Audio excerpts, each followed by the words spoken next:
దేవునికి స్తోత్రం. ప్రభునందు ప్రియులారా, ప్రభు అయిన యేసుక్రీస్తు నామున ముందుగా మీకు అందరికీ నా హృదయపూర్వక శుభాభినందనలు.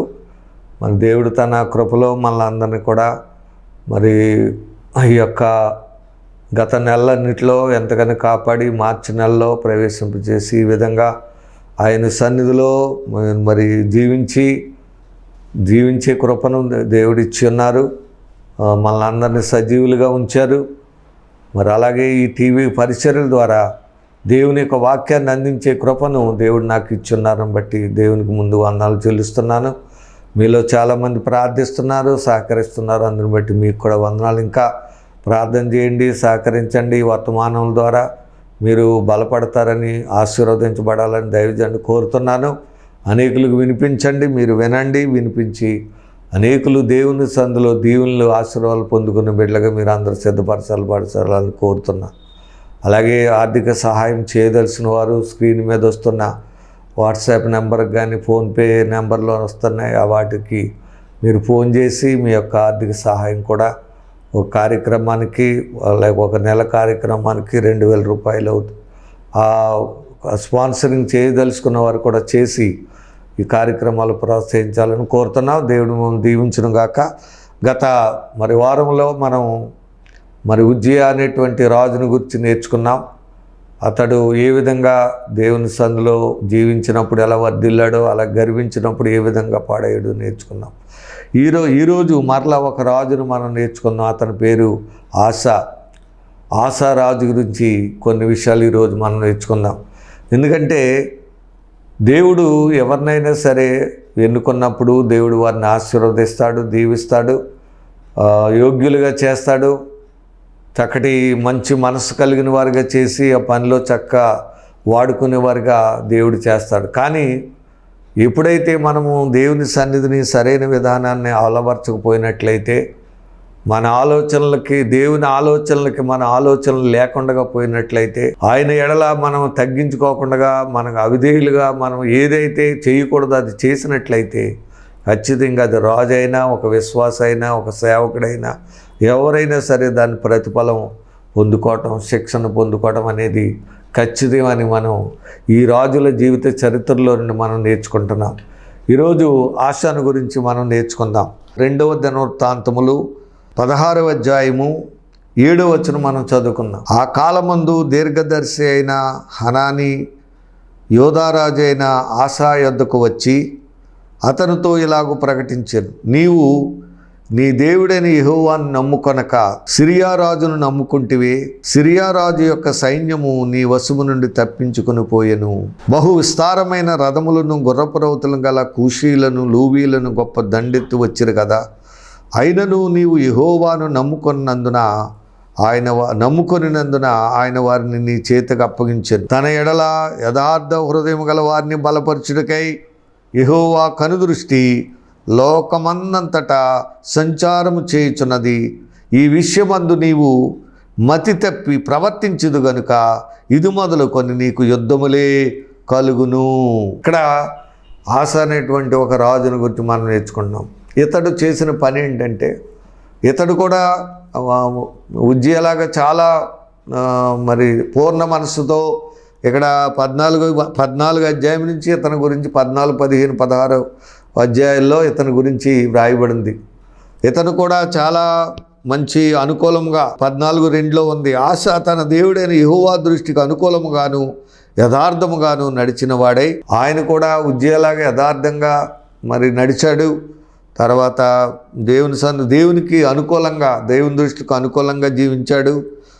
ఉన్నత ప్రతిమలను కొట్టివేసి వాటిని పారవేశాడు, వాటిని కాల్చివేసినట్లుగా ఉన్నాడు. అంతేకాదు, అతను పరిపాలించిన కాలంలో ఎన్ని సంవత్సరాలైతే పరిపాలించాడో అన్ని సంవత్సరంలో రాజ్యము నెమ్మదిగా ఉండేనని ఉంది. ఎందుకంటే దేవుని సన్నిధిలో అతను దేవునికి అనుకూలంగా యథార్థంగా దేవుడు జీవించాడేమో. ఏ యుద్ధాలు కూడా అతని పరిపాలనలో యుద్ధాలు లేవు. దేశం నెమ్మదిగా ఉంది, యుద్ధాలు ఏమీ లేకుండా సమాధానంగా ఉంది. హల్లెలూయా. కాబట్టి అతడు చూడండి 7వ వచనంలో ఉంది, అతడు యోధా వారికి ఇలాగూ ప్రకటన చేశాను, మన దేవుడైన యెహోవాను మనం ఆశ్రయించితిమి.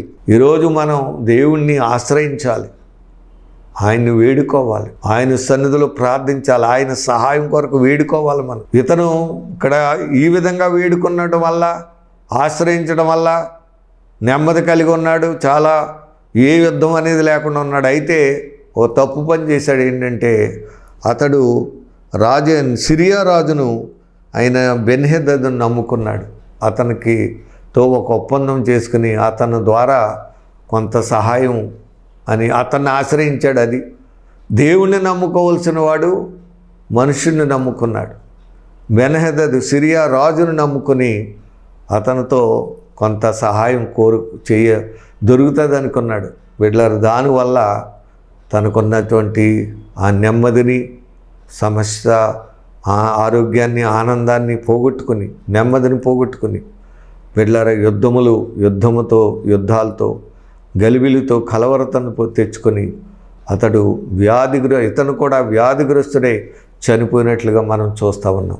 చూడండి, ఇతను చెప్తున్నాడు, ఇతను ఎంత ఈ విషయాలన్నీ మనం నేర్చుకుందాం. అతడు యూదా వారికి ఇలాగో ప్రకటన చేశాను, మన దేవుడైన యెహోవాను మనం ఆశ్రయించినందున ఆయన మన చుట్టూను నెమ్మది కలుగజేసి ఉన్నాడు. దేశమందు మనం నిరభ్యంతరంగా తిరుగుచున్నాం. మనము ఈ పట్టణములను కట్టించి వాటికి ప్రాకారముల గోపురము గుమ్మముల ద్వారబంధము అమర్చదము. కాగా వారు పట్టణములను కట్టి వృద్ధి నొందిరి. నెమ్మదిగా ఉంటే ఏ పనైనా చేయగలుగుతారు. ఇంట్లో ఒక మంచి నెమ్మది స్థితి ఉందనుకోండి, మంచి ఆలోచనలు వస్తాయి. ఇల్లు కట్టుకోవడం అని, లేదా పొలం కొనుక్కోవడం, ఇలాగా వర్ధిల్లుతారు. నెమ్మది లేనప్పుడు అంతమాన కొట్లాట, గొడవలు, ఇంట్లో అంతమాన శోధన, లేకపోతే వ్యాధి ఏది ఉంటే ఇంకా ఆ ఇల్లు ఏం వర్ధిల్లుతుంది? ఇల్లు కట్టుకుంటారు, పొలం కొంటారు, ఏమి కొనరు, ఏమి కూడా అభివృద్ధి అనేది ఉంది ఆ ఇంట్లో. అలాగే ఇక్కడ ఈ దేశంలో వాళ్ళు దేవుని ఆశ్రయించకాలం దేవుడు వారికి నెమ్మది ఇచ్చాడు కనుక వారు పట్టణాలు కట్టడం మొదలెట్టారు. చూడండి, కాగా వారు పట్టణములను కట్టి వృద్ధి నొందిరి. ఈ రోజున ఎవరైనా సరే దేవుణ్ణి ఆశ్రయిస్తే వాళ్ళ అభివృద్ధిలోకి వస్తారండి. వాళ్ళకి నెమ్మది, ప్రభు బిడలుగా ఉన్న వాళ్ళకి నెమ్మది ఉంది, సంతోషం ఉంది, ఆనందం ఉంది, ఆరోగ్యం ఉంది. ఎప్పుడైతే వచ్చాయో ఆటోమేటిక్గా వాళ్ళ అభివృద్ధిలోకి వచ్చేస్తారు. ఏం కట్టుకోవాలంటే కట్టుకుంటారు, ఏది కొనుక్కోవాలంటే కొనుక్కుంటారు. ఇక చెడు వ్యసనాలు ఉండవు, చెడు అలవాట్లు ఉండవు, ధనము దుర్వినియోగం ఉండదు, మోసపోడు, దురాశలకు వెళ్ళరు. అలాగే ఇక్కడ ఆశ, దేవుని ఆశ్రయించకాలం దేశంలో నెమ్మది ఉంది. ప్రజలందరూ వర్ధిల్లారు, అభివృద్ధిలోకి వచ్చారు, పట్టణాలు కట్టారు. అనేక విధమైన ఆ కాలమున డాళ్ళును ఈటెలను పట్టుకుని 3 లక్షల మంది యోధావారును కేడెములు ధరించి విల్లు చేయు 2,50,000 మంది బెన్యామీలు కూడిని సైన్యము ఆసాకు ఉండెను. వీరందరూ పరాక్రమశాలులై ఉండిరి. చూడండి, కనుక ఈ విధంగా యుద్ధం చేయడానికి కావలసిన ఏర్పాట్లు, భవిష్యత్తుకి ఎవరైనా మన మీదకి వస్తే వాళ్ళ మీద జయించడానికి కావాల్సిన వస్తువులు. అప్పుడు ఉజ్జియా కూడా అతను అలాగే చేశాడు. మరి రాజు కాబట్టి యుద్ధాలు చేయడానికి కావాల్సిన పనిముట్లు కూడా వాళ్ళు తయారు చేయించుకుంటారు. ఇక్కడ ఆశాలా చేశాడు, అలాగే అనేక మంది రాజులు కూడా వాళ్ళ యుద్ధానికి కావాల్సినవి అలాగే చేశారు. వీళ్ళు కూడా అలాగే కట్టుకున్నారు, పరాక్రమవంతులైపోయారు. దేవుని బిడ్డలుగా ఉన్నవాళ్ళు ఎప్పుడు కూడా పరాక్రమంగా ఉంటారు, ధైర్యంగా ఉంటారు, వర్ధిల్లుతారు, అభివృద్ధిలోకి వస్తారు, గొప్ప నెమ్మది కలిగి ఉంటారండి. హల్లెలూయా. ఈరోజు ఈ సత్యాన్ని మనం అందరం తెలుసుకోవాలి. ఊరికనే మనం ఆరోగ్యంగా ఉండం అండ్ ఊరికనే నెమ్మది రాదు, ఊరికనే మనం అభివృద్ధి చెందాం. దేవుల్లో ఉంటేనే, ఆయన్ని ఆశ్రయిస్తేనే, ఆయన బిడ్డలుగా మనం జీవించగలిగితేనే మనకు నెమ్మది, తర్వాత అభివృద్ధి, ఆరోగ్యము అన్నీ దొరుకుతాయి. హల్లెలూయా. ఈరోజు మన పరిస్థితి ఏంటి, మన విధానం ఏ విధంగా ఉన్నదని ఆలోచించుకునే వారంగా మనం ఉంటాం. అంతేకాదు కాబట్టి ఆయన ప్రార్థన కూడా, అంటే ఈ ఆశ చక్కటి ప్రార్థన చేసేవాడు, ప్రార్థనాపరుడు కూడా. చూడండి, 11వ అధ్యాయంలో ఉంది, ఆశ తన దేవుడైన యెహోవాకు మొరపెట్టి ప్రార్థన చేసుకున్నాడు. ఎవరైనా సరే కూషీయుడైన జరహు వారి మీద దండెత్తి 1000 మంది సైన్యమును 300 రథములు కూర్చుకొని బయలుదేరి మారేషా వరకు రాగా, ఒక అతను యుద్ధానికి ఇతని మీదకి వస్తున్నప్పుడు అతడు దేవుని సన్నిధిలోకి మొరపెట్టాడు. హల్లెలూయా. కష్టం వచ్చినప్పుడు, బాధ వచ్చినప్పుడు, శత్రువులు యుద్ధానికి వచ్చినప్పుడు దేవుని సన్నిధిలో దేవుని పిల్లలమైన మనం యెహోవాకు మొరపెట్టే వారంగా ఉండాలి, ప్రార్థించే వారంగా ఉండాలి. ఏ సమస్య వచ్చినా దేవుని దగ్గర ప్రార్థించేవారుగా ఉండాలని చెప్తున్నాడు. చూడండి యెహోవా ఏమని ప్రార్థన, ఎంత మంచి ప్రార్థన చేశాడో చూడండి. యెహోవా విస్తారమైన సైన్యము చేతిలో ఓడిపోకుండా బలము లేని వారికి సహాయం చేయుటకు నీకన్నా ఎవరు లేరు. అంటే బలహీనులకు సహాయం చేసి బలపరిచేవాడు నీవే. వీళ్ళ దేవుళ్ళో ఉన్న గొప్ప లక్షణం ఇక్కడ చెప్తా ఉన్నాడు ఆయన. సహాయము నిస్సహాయక స్థితిలో విస్తారమైన సైన్యము చేతిలో, ఇప్పుడు ఆయన మీదకి వస్తున్న సైన్యం వీళ్ళకి తక్కువ ఉంది, వచ్చే సైన్యం ఏమో విస్తారంగా ఉంది. కాబట్టి బలము లేకుండా ఉన్నారు వీళ్ళు, వచ్చేవారేమో విస్తారమైన సైన్యం ఉంది.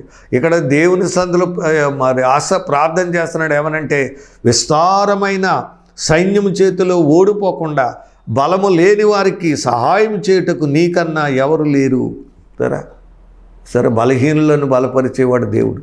నిస్సహాయక స్థితిలో ఉన్న వారికి సహాయంనిచ్చే దేవుడు ఆయన. నువ్వు ప్రార్థించాలే కానీ నీ ఖచ్చితంగా దేవుడు సహాయం చేస్తాడు, నిన్ను ఆదుకుంటాడు, ఆదరిస్తాడు, నిన్ను బలపరిస్తే దేవుడు. మన దేవుడు ఆదుకునే దేవుడు. ఆదరించి ప్రార్థించాలే కానీ ఆదుకుంటాడు, మొర వింటాడు, ప్రార్థిస్తాడు, ప్రార్థన ఆలకిస్తాడు, గొప్ప కార్యం చేస్తాడు. చూడండి, సహాయం చేయడం నీకన్నా ఎవరు లేరు. మా దేవా యెహోవా మాకు సహాయము చేయము. సరే దేవుని సహాయం వేడుకుంటున్నాడు ఇక్కడ. మాకు సహాయం చేయండి, మాకు విస్తారమైన సైన్యం వచ్చేస్తుంది మాకు మా మీదకి యుద్ధానికి, కాబట్టి ఇప్పుడు మాకు సహాయం చేయండి. నిన్నే నమ్ముకొని ఉన్నాము. అందుకనే అతని చేతిలో నుండి దేవుడు వారిని తరిమేశాడు. అలాంటి తరిమేసిన దేవుడిని ఇతను ఇంకా ఎంతగా ఉండాలి. అలాంటి వాడు ఈ సిరియా రాజుని ఆశ్రయించి అతను నమ్ముకోవడం, దేవుని నమ్ముకోవడం మానేసి, ప్రార్థించడం మానేసి ఆ మనిషిని నమ్ముకొని ఆ రాజుని నమ్ముకోవడం వల్ల భయంకరమైన దుస్థితిని. ఈరోజు మన స్థితి అంతే, ఎవరి స్థితి అయినా అంతే బిడ్డలారా. మనం తెలుసుకోవాలి, ఎప్పుడు దేవుని యందు విశ్వాసంతో జీవించడం నేర్చుకోవాలి, ప్రార్థించడం నేర్చుకోవాలి. మనకు దేవుడు నెమ్మది ఇచ్చే దేవుడు, ఆరోగ్యం ఇచ్చే దేవుడు, స్వస్థపరిచే దేవుడు మన దేవుడు, మనకు సహాయం చేసే దేవుడు. మనం ప్రార్థించాలి కానీ ఖచ్చితంగా ఆయన సహాయం చేసి. చూడండి ఇక్కడ ఎలా సహాయం చేయను. నీ నామను బట్టి ఈ సైన్యమును ఎదురించడానికి బయలుదేరి ఉన్నాము, మాకు సహాయం చేయముందు నిన్నే నమ్ముకొని ఉన్నాం.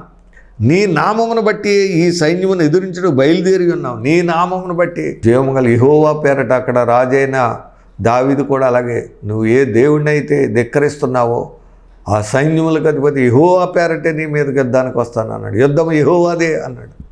అలాగే ఇక్కడ కూడా చూడండి, నీ నామను బట్టి ఈ సైన్యం ఎదురించి బయలుదేరి ఉన్నాము. యెహోవా నీవే మా దేవుడవు, నరమాత్రులు నీ పైన జయమందనీయకమని ప్రార్థించగా. సరే యుద్ధం అని చెప్పేటప్పటికి వెంటనే యెహోవా కూషీలను ఆసా ఎదుట యోధావారి ఎదుట నిలువనీయక వారిని మొత్తినందున వారు పారిపోయేది. ఆసాయును అతనితో కూడా ఉన్నవారును గెరారు వరకు అతను తరుముగా కూషీలు మరలా పంక్తులు తీర్చలేక యెహోవా భయం చేతను ఆయన సైన్యం భయం చేతను పారిపోయిరి. యోధావారు విశేషమైన కొల్ల సొమ్ము పట్టుకొనిరి. హల్లెలూయా. వారి దగ్గర ఉన్న డబ్బంతా కూడా, ధనం అంతా కూడా వీరు దోచుకున్నట్లుగా మనం చూస్తాం. ఇలా కొల్ల సొమ్ము, ఆర్థికంగా గొప్ప ధనం వీరికి దొరికినట్లు మనం చూస్తూ ఉన్నాం. కనుక ఆ విధంగా మరి దేవుని సన్నిధిలో చక్కగా జీవించి, దేవుని విధానంలో ఆ విధంగా జీవించి చక్కటి అభివృద్ధిని కలిగాడన్నట్లుగా మనం చూస్తున్నాం. దేవునికి స్తోత్రం.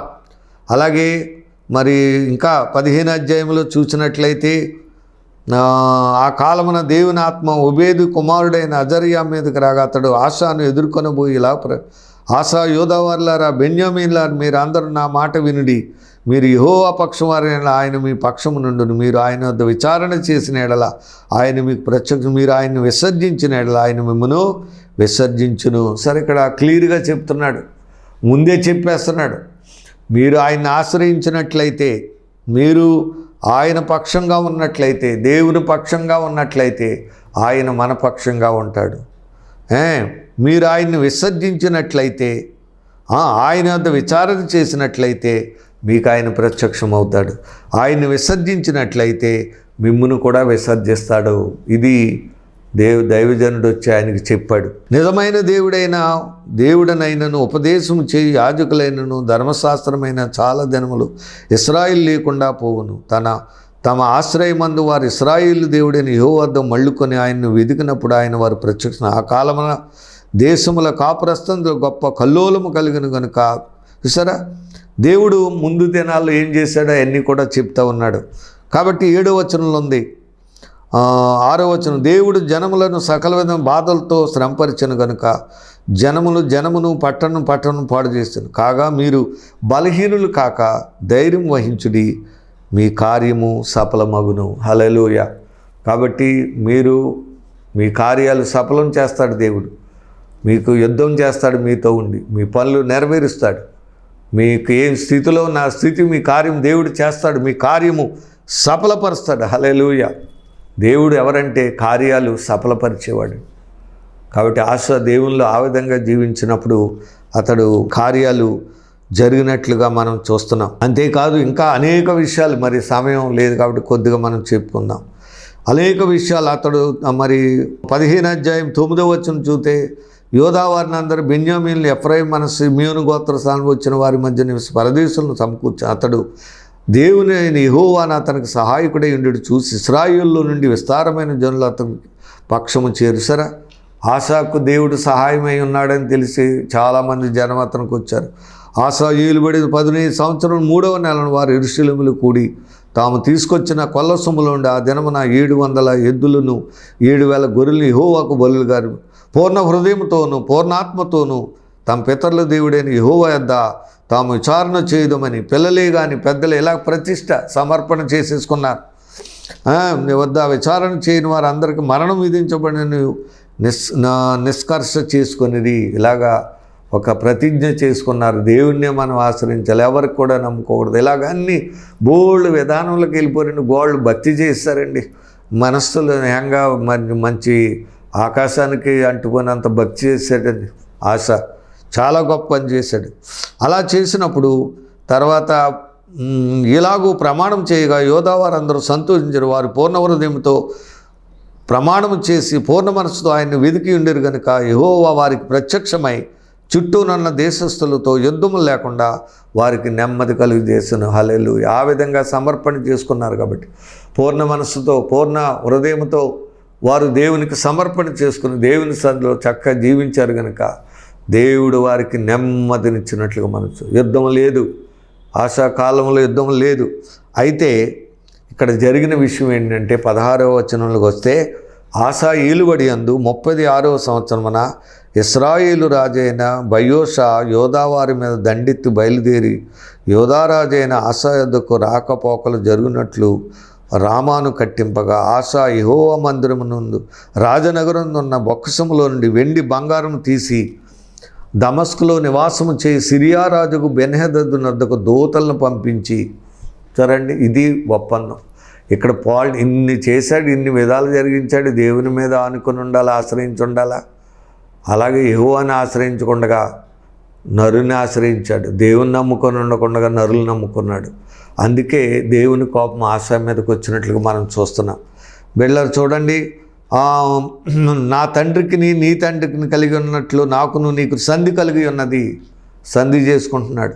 వెండి బంగారం నీకు పంపి ఉన్నాను. ఇశ్రాయేలు రాజైన బయోషా నన్ను విడిచి అవతలికి పోవునట్లు నీవు అతనితో చేసి ఉన్న సంధిని భంగం చేయమని వర్తమానం పంపి బెన్హదదు రాజైన ఆశా మాట అంగీకరించి తన సైన్యముల అధిపతులను ఇశ్రాయేలు వారి పట్టణం పంపగా వీరు ఈయోనను దానును బల్మేయాను నఫ్తాలి దేశం చేరిన పట్టణంలోని కొట్లను కొల్లబెట్టిరి. అప్పుడు రాజైన ఆశ యోధావారి అందరినీ సమకూర్చను. వీరు పోయి బేర్షాను కట్టించుండి రామాపట్నం రాళ్లను దూడలను తీసుకుని వచ్చిరు. కాబట్టి ఈ విధంగా ఆశ ఒక పని చేశాడు. అందువల్ల మరి దేవుని కోపం వచ్చింది. ఈరోజు ప్రతిదీ కూడా మనం ఒక సమర్పణ చేసుకున్నామంటే, ఆ దేవుని మాట వినాలనుకున్నామంటే దేవుని మాట ప్రకారం వెళ్ళిపోవాలి.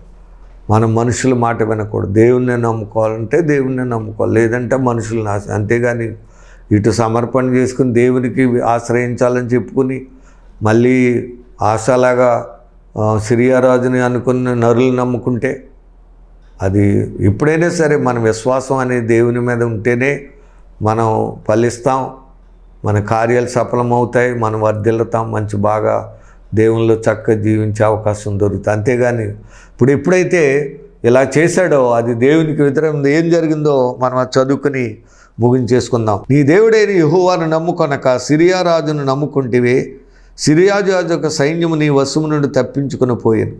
నిజంగా సిరియా రాజును కూడా దేవుడు అతనికి అప్పగించడు. ఇప్పుడు దేవుడు అప్పగించకపోవడం వల్ల సిరియా సైన్యం కూడా అతని చేతుల నుంచి వెళ్ళిపోయింది.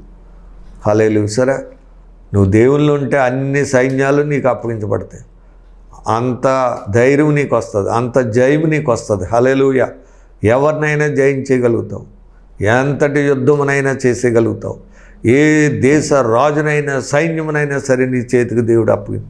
హల్లెలూయా. యుద్ధం యెహోవాదే, ఆయనకు అసాధ్యమైంది లేదు బిడ్డలారా. అతను చేసిన పని తప్పు. అలాంటి దేవుణ్ణి, అంత గొప్ప కార్యాలు చేసే దేవుణ్ణి, అంత విజయమునిచ్చే దేవుణ్ణి నమ్ముకోక కేవలం ఒక నరుని నమ్ముకోవటం వల్ల అది దేవునికి విరుద్ధమైనది.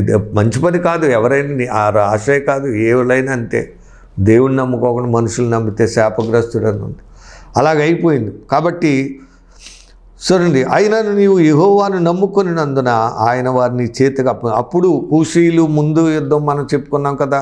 అప్పుడు దేవుణ్ణి నమ్ముకొని వారి మీద యుద్ధానికి వెళ్ళి వల్ల దేవుడు వారిని చేతికి అప్పించను. తన ఎడల యథార్థ హృదయం గల వారిని బలపరచుడికై యెహోవా కనుదృష్టి లోకమంతటా సంచారం చేయుచున్నది. హల్లెలూయా. ఇది ఒక గొప్ప అంశం. ఇది దీని మీద గొప్ప ప్రసంగం చేయి. తన యందు భయభక్తులు, తన ఎడల యథార్థ హృదయం గల వారిని బలపరచుడికై. సరే, నీ హృదయము దేవుని దృష్టిలో ఏ విధంగా ఉంది, ఎలాగ ఆయన్ని విశ్వసించున్నావు, ఎలా ప్రార్థిస్తున్నావు, ఎంత నమ్ముతున్నావు అనే దాన్ని బట్టే దేవుని కార్యం జరుగుతుందని, అలా బలపరచడానికి తన ఎడల యథార్థమును గల వారిని బలపరచుడికై యెహోవా కనుదృష్టి లోకమంతటా సంచారం చేయొచ్చు. అది నీతిమంతులకు సహాయం చేయటానికి ఉంది. నువ్వు ఆశ్రయిస్తే నీకు జయం ఇవ్వడానికి సిద్ధంగా ఉంది. చూస్తున్నాడు ఆయన, నీకు జయం ఇవ్వడానికి సిద్ధంగా ఉన్నాడు. నీకు అపాయం రాకుండా ఎంత రాజునైనా సరే నువ్వు జయించే శక్తిని ఇవ్వడానికి ఆయన దగ్గర శక్తి సామర్థ్యాలు ఉన్నాయి. అయితే తను అలా చేయలేదు. కాబట్టి చేసిన ఈ విషయం అందు నీవు మతి తప్పి ప్రవర్తించదు గనుక ఇది మొదలుకొని నీకు యుద్ధములే కలుగును. అయిపోయింది. శాంతి పోయింది, నెమ్మది పోయింది, సమాధానం పోయింది, ఆరోగ్యం పోయింది. అన్నీ ఇంకా గొడవలే, అల్లరే. బిళ్ళరా, ఇక నుంచి నీకు యుద్ధములే. ఆ దీర్ఘదర్శి అట్లు ప్రకటించిన అందున ఆశ అతని మీద కోపగించి రౌద్రము చూపి అతన్ని బందీగృహములు వేశాను. సరే, మళ్ళీ అలా చెప్పినందుకు పోనీ ఏమన్నా మారు మనసు పొందాడా? దైవజనుని గౌరవించి మమ్మల్ని దేవుడు నన్ను క్షమించిన ఆయన, నేను అలాంటి తప్పు పని చేశాను, నేను మనుషుల మీద నమ్మకం పెట్టుకున్నాను, ఇక అలాగే ఇప్పుడు చేయను ఆయన, ఈసారికి నన్ను మనిషిని అడిగితే బాగున్నా.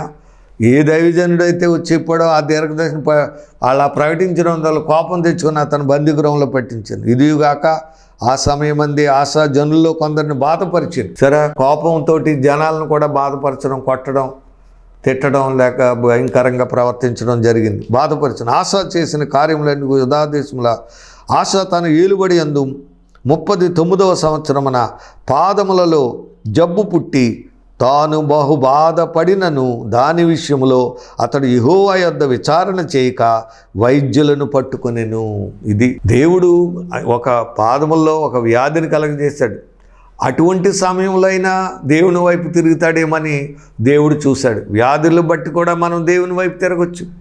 ఎవరికైనా ఏదైనా జబ్బు చేసినప్పుడు అయ్యో తగ్గట్లేదు కాబట్టి దేవుని వైపు తిరిగి ప్రార్థన చేద్దామని, ఎంత వైద్యు దగ్గరికి వెళ్ళినా తగ్గట్లేదు కాబట్టి అది దేవుడే పెట్టాడేమో, దేవుని వైపు తిరిగితే తగ్గుతుందని హిజ్కియాలాగా ప్రార్థిస్తే చక్కటి స్వస్థత దొరుకును. కానీ ఇతడు వైద్యుల్ని ఇక్కడ రాయబడి ఉంది, అతనికి కొన్న వ్యాధిని బట్టి యెహోవా యొద్ద విచారణ చేయలేదు. సరే, యెహోవా యొద్ద విచారణ చేస్తే దేవుడు స్వస్థపరచును, కానీ వైద్యులను పట్టుకున్నాడు. వైద్యులు బాగు చేస్తారా ఇతన్ని? దేవుడు బాగు చేయలేంది వైద్యులు బాగు చేస్తారా? బిళ్ళరా, యేసుప్రభు అన్నాడు వైద్యుల్ని, నిన్ను వైద్యుడా నిన్ను నీవు బాగు చేసుకోమన్నాడు.